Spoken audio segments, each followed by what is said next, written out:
gruaja do që dikush të flasim me të.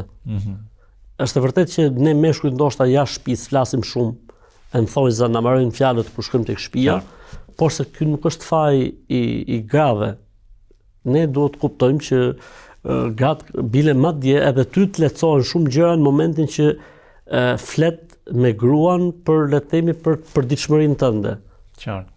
Pra edhe ty të lehtësohen sa gjëra sepse ajo do të kuptojë që ti ke ngarkesë, ajo do të kuptojë që ti ke le të themi probleme, ajo do të kuptojë që ti ke shumë halle, edhe do të jetë ndihmë e jotja, do të japi një mendim, do të kuptojë le të themi mungesat e tua në detyrimet që ke ndaj saj, sepse kupton hallin, ngarkesën, stresin që ti ke dhe ajo do të bëjë një tërheqje nga ana e saj.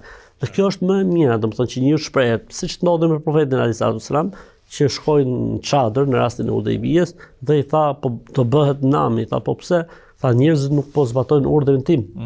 Pra profeti alayhis salam punë të shtetit në këtë rast. Po, profeti alayhis salam po shprehi me bashorten e tij, pra po qante një hall me gruan e tij dhe po i tregonte se çfarë kishte ndodhur jashtë derës shtëpisë. Pra nuk është gjithmonë muhabetet e rrugës mos i çoke shtëpia, ose muhabetet streset e tua mos i fut në shtëpi. Nganjëherë duhet që njeriu të shprehet sepse kjo i mundson atij të shkarkojë, le të themi barrën, po edhe të gjejë një mirë kuptim nga ana e bashortes tij, le të themi nëse ka mungesa, nëse ka vonesa, nëse nuk përgjigjet dot ashtu siç duhet.